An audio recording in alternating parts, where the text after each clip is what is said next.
Nobody predicted this.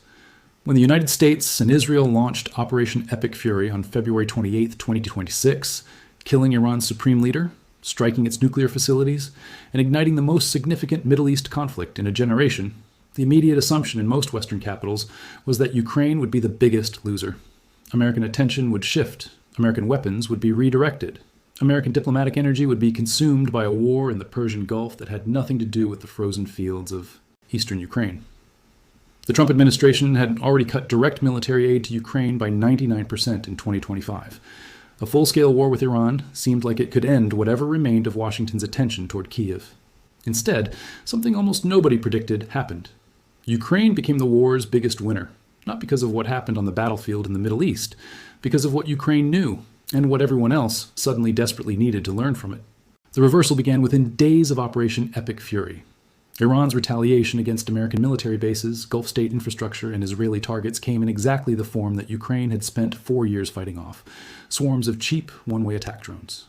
Shaheds, Qassams, and other Iranian-designed unmanned aerial vehicles launched in waves designed to overwhelm air defense systems through sheer volume and the economic asymmetry of $35,000 weapons being intercepted by missiles costing millions. The American military, confronting this threat at scale for the first time, discovered something embarrassing and urgent simultaneously. It had spent 4 years receiving detailed information from Ukraine about exactly how to counter this threat, and had largely ignored it. Ukrainian military officers deployed to Gulf states to help with air defense coordination discovered that U.S. and Gulf military forces were launching 8 Patriot interceptor missiles at a single incoming drone. They were firing $6 million SM-6 missiles against Shaheds. They were burning through their most expensive and most irreplaceable interceptor stocks at a rate that Ukraine's 4 years of hard experience had taught was catastrophically unsustainable. Ukraine, by contrast, had long since solved the problem that the American military was now discovering. It uses 2 Patriot interceptors per ballistic missile, not 8. It layers air defense combining old and new equipment, electronic warfare, ground-based systems, aerial interceptor drones, and machine guns into an integrated architecture that uses the cheapest available tool for each threat category. Its interceptor drones cost between $800 and $7,000 each. Not millions, not hundreds of thousands. Hundreds to thousands of dollars, intercepting the same Shahed drones that American Patriot batteries were burning through their inventories to defeat. Ukrainian officers watching American air defense operations in the Gulf in March 2026 identified additional critical deficiencies that went beyond the missile economics. Air defense batteries had not been concealed or moved to prevent targeting. They were sitting in fixed, known positions, easy targets for exactly the saturation drone strikes Iran was conducting. Ukraine had learned 4 years earlier, at enormous cost, that stationary air defense is dead air defense. The Americans in Gulf states had not learned that lesson because they had not had to. Until now. On March 6, 2026, Andrei Kovalenko, head of Ukraine's Center for Countering Disinformation, publicly confirmed that the United States had formally requested Ukraine's help in defending against Iranian drone attacks. Let that sit for a moment. The United States, the country that had cut direct military aid to Ukraine by 99% in 2025, whose president had declared that America did not need Ukraine's help in drone defense and knew more about drones than anybody, was asking Ukraine for help. 2 days later, on March 8th, President Zelenskyy announced that Ukraine would send military experts to the Gulf region. On March 9th, he dispatched Chief Negotiator Rustem Umerov to discuss the sale of Ukrainian interceptor drones to Gulf states. Within weeks, 200 Ukrainian specialists were deployed to Qatar, Saudi Arabia, and the United Arab Emirates, coordinating air defense operations with American personnel protecting U.S. military bases in Jordan. Britain separately announced plans to send Ukrainian specialists to the Middle East. Ukraine was no longer just a recipient of Western military aid. It was a provider of expertise that the most powerful military alliance on earth urgently needed. Zelensky's speech to the British Parliament on March 17th crystallized the geopolitical realignment that the Iran war had produced. He told lawmakers that the regimes in Russia and Iran are brothers in hatred, and that is why they are brothers in weapons. He described 4 years of Ukraine fighting off Iranian-designed drones launched by Russia, giving Ukraine more experience countering them than any other country in the world. That experience was not theoretical. It was not the product of simulations or war games or defense contractor research programs. It was the product of 400 days of fighting through electronic jamming environments, 400 days of intercepting Shaheds with $1,000 drones instead of $1 million missiles, 400 days of learning how to conceal and move air defense batteries before they could be targeted, 400 days of building the layered, multi-technology air defense architecture that the world's most advanced militaries had never needed to build from scratch under actual combat conditions. Ukraine had become, without intending to, the world's most experienced counter-drone military, and the Iran war made that expertise suddenly, urgently, globally valuable. The financial dimension of what Ukraine received in exchange for its expertise is still being fully tabulated, but the direction is clear and substantial. Ukrainian officials said that 11 countries requested Ukraine's help, including the United States, European states, and Middle Eastern governments. Qatar, the United Arab Emirates, Jordan, and Bahrain were all in talks for the sale of Ukrainian interceptor drones and the joint production contracts that would follow. The PIIE, Peterson Institute for International Economics, analysis published in March 2026 described the dynamic precisely. Gulf countries and the United States turned to Ukraine for its unequaled expertise in interceptor drones, layered air defense, and electronic warfare at low cost and at scale. Ukraine gained both revenue and leverage. The change in war dynamics in the Middle East was driving capital into Ukraine's defense industry. Capital that represented a new stream of income entirely independent of the Western aid packages that the Trump administration had been cutting. Ukraine had found a customer base for its military technology that nobody in Washington or Brussels had anticipated. The cost economics of Ukrainian interceptor systems, compared to American alternatives, created a compelling commercial proposition for Gulf states suddenly facing the reality of sustained drone warfare against their own infrastructure. A Ukrainian interceptor drone costs approximately 1,000th the price of a Patriot interceptor missile. The drone that costs $800 performs the same terminal intercept function as the missile that costs $800,000 when the target is a slow-moving Shahed flying toward an oil terminal. Gulf states that had been watching their American-supplied Patriot inventories burn through at unsustainable rates against cheap Iranian drones had a very powerful financial incentive to buy Ukrainian solutions.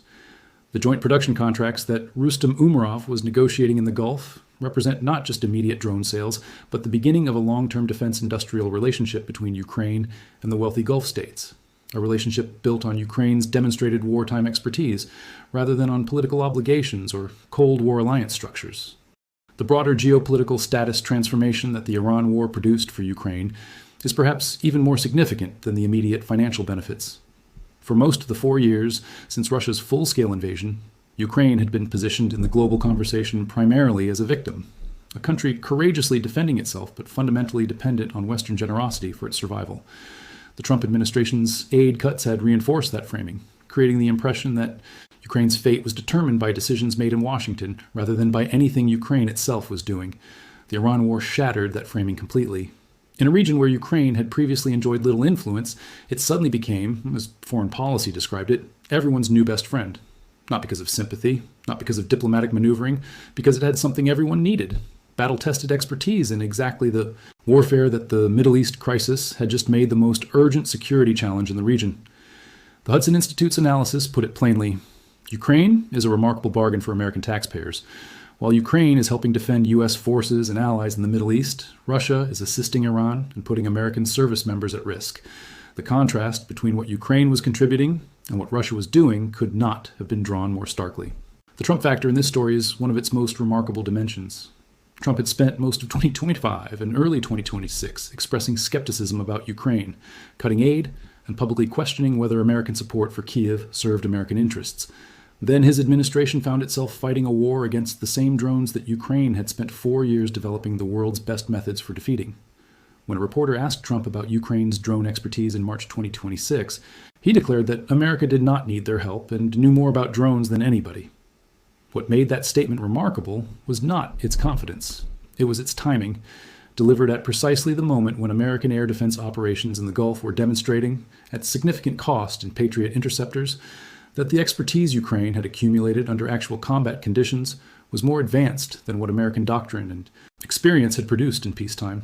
The gap between Trump's public dismissal and the operational reality his military was experiencing in the Gulf was itself a form of leverage for Ukraine, leverage that Zelenskyy exercised by continuing to send experts and drones while publicly framing Ukraine's assistance as a demonstration of alliance value rather than a transaction. The European dimension of Ukraine's Iran war windfall adds another layer to the strategic transformation underway. The Iran war, according to Foreign Policy's April 2026 analysis, produced a new low in U.S.-European relations as Trump accused European allies of failing to come to America's aid in a war none of them wanted. A Europe that could no longer depend on American security guarantees was urgently looking for other ways to bolster its own defense. Ukraine was positioned to fill that gap in ways that would have been difficult to imagine before the Iran war demonstrated its capabilities. Ukraine had already established an array of defense tech, joint ventures with European companies, and the Iran war was accelerating those relationships. European nations that had been skeptical about Ukrainian military technology. One German executive sneered at what he called the primitive nature of Ukrainian military innovation, found that skepticism harder to sustain when Ukrainian specialists were being requested by U.S. Central Command and Gulf states simultaneously. The PIIE analysis described Europe's rearmament as potentially being built on a foundation of Ukrainian defense industry contribution, Ukraine as a producer and technology partner, rather than simply as a recipient of European generosity. Russia's response to Ukraine's Iran war windfall illustrates how completely the strategic logic of the situation had inverted. Putin, who had calculated that an American war with Iran would distract Washington and reduce pressure on Russia, found that the war instead provided Ukraine with a global platform for demonstrating capabilities that directly undermined Russia's primary aerial attack strategy. Russia had spent 3 years launching Iranian-designed Shahed drones at Ukrainian cities, betting that the economic asymmetry of cheap attack drones against expensive interceptors would gradually exhaust Ukraine's defenses and its Western backers' willingness to fund replacements. Ukraine's Iran war deployment demonstrated to the entire world that this asymmetry could be reversed, that cheap Ukrainian interceptor drones could defeat cheap Iranian attack drones at a cost ratio that made the Russian strategy economically irrational. Every Gulf state or NATO ally that bought Ukrainian interceptor technology and understood Ukraine's layered air defense doctrine was a potential customer who would also understand how to defend against Russia's own drone campaign. The knowledge that Ukraine was exporting was not just useful for defeating Iranian drones, it was useful for defeating Russian ones too. Ukraine entered 2026 as a country whose primary relationship with the world was as a recipient of weapons, of money, of diplomatic support, of solidarity. It emerged from the first months of the Iran war as something categorically different. A provider of irreplaceable military expertise to the most powerful military alliance on earth, a seller of battle-tested defense technology to the wealthiest governments in the Middle East, a strategic partner whose demonstrated capabilities had upgraded its international status in ways that no amount of diplomatic effort alone could have achieved. Zelensky's framing at the British Parliament captured the transformation precisely. Ukraine was not asking for help because it was weak. It was offering help because it was, in the specific and consequential domain of drone warfare, the most experienced military on earth. That is what 4 years of war against Russia's and Iran's drones had produced. And when the Iran war began and the world discovered it needed exactly that expertise urgently, Ukraine was ready. The biggest winner of a war it did not start, did not want, and did not fight, because it had already been fighting the same war for 4 years, and nobody else had. The minerals agreement dimension of Ukraine's Iran war gains connects to a longer-term strategic realignment that the Trump administration had been quietly building, even as it cut direct military aid. The U.S.-Ukraine Critical Minerals Agreement, signed in 2025, gave American companies access to Ukraine's substantial reserves of rare earth elements, titanium, graphite, and other materials essential to advanced weapons manufacturing and the green energy transition. That agreement had been controversial in Ukraine at the time of signing, with some critics arguing that Ukraine was being pressured into trading away its mineral wealth in exchange for security guarantees that might not materialize. The Iran war reframed the agreement's meaning entirely. Ukraine was now demonstrating, in the most practical possible terms, that it was a capable and reliable security partner, not just a supplier of raw materials, but a producer of advanced military technology and a provider of battle-tested operational expertise. The minerals agreement and the drone expertise together constituted a package that made Ukraine one of the most strategically valuable partners the United States could have, a country rich in the materials needed to build advanced weapons, and rich in the knowledge of how to use them against the specific threats that American forces were now encountering in the Middle East. The specific deficiencies that Ukrainian officers identified in American and Gulf state air defense operations during the early weeks of the Iran war produced a quiet institutional embarrassment in Washington and Riyadh that is difficult to overstate. For 4 years, American military doctrine had treated the Shahed drone threat as a relatively low-level problem, important enough to track, not important enough to fundamentally rethink air defense economics. The assumption embedded in American doctrine was that high-end interceptor missiles were the appropriate tool for drone intercepts because American forces could afford them and because the intercept rate was high. What Ukraine's officers found in the Gulf was that this assumption, when tested at scale and under sustained operational pressure, produced a supply chain crisis within weeks. Patriot batteries, shooting 8 missiles at a single incoming drone, were not just wasteful in the abstract. They were depleting irreplaceable interceptor stocks faster than American production capacity could replace them. The revelation that American air defense doctrine had a fundamental economic flaw, one that Ukraine had identified and corrected through 4 years of battlefield experience, was the kind of institutional finding that does not appear in press releases but reshapes procurement priorities, doctrine development, and alliance relationships for a decade. The March 28th Iranian strike that destroyed a Ukrainian anti-drone system depot in the United Arab Emirates, a facility that had been established to support American operations, was Iran's acknowledgement of exactly how seriously it was taking Ukraine's role in the conflict. Iran struck a Ukrainian facility in the Gulf. That is a remarkable statement about how far Ukraine's operational reach had extended in less than a month of involvement in the Iran war. A country fighting for its survival against Russian invasion simultaneously maintained active military infrastructure in the Arabian Peninsula that Iran's military considered threatening enough to target. The attack was confirmation that Ukraine's contribution was real, not symbolic. That the Ukrainians deployed to Qatar, Saudi Arabia, and the UAE were doing things that materially affected Iranian operational outcomes, not just providing consultancy. The comparison between what Ukraine was doing and what Russia was doing during the Iran war illustrated the alignment of interests at stake with unusual clarity.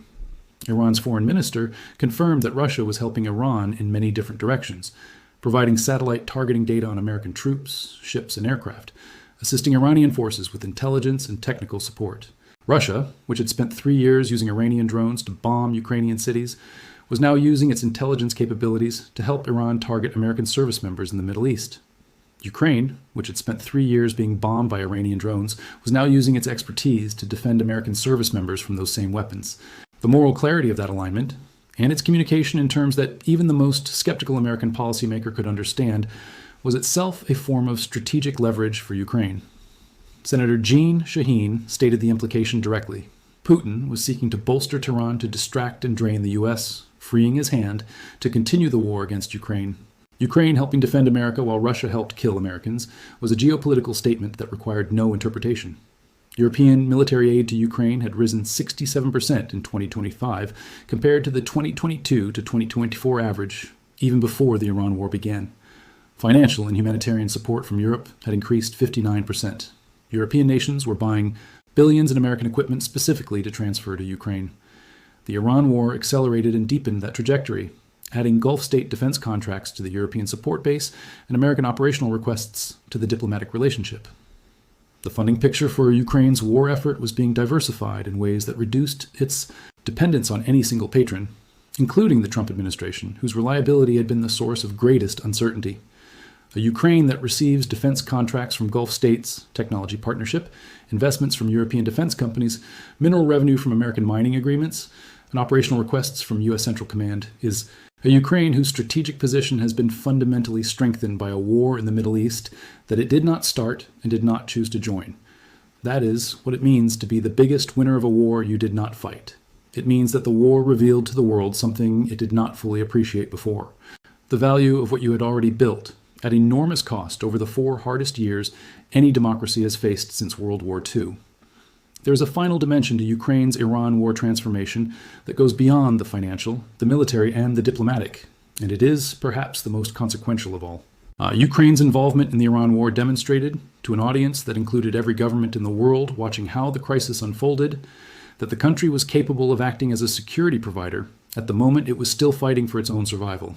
That capability, the ability to simultaneously defend your own cities and deploy 200 specialists to defend someone else's, is not what recipient countries do.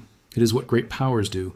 It is what reliable allies do. It is what countries with irreplaceable expertise and institutional confidence do.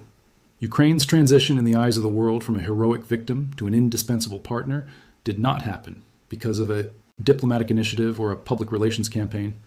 It happened because when the Middle East crisis came and everyone needed someone who knew how to defeat Iranian drones at scale and at low cost, there was only one country on earth that had 4 years of the right experience.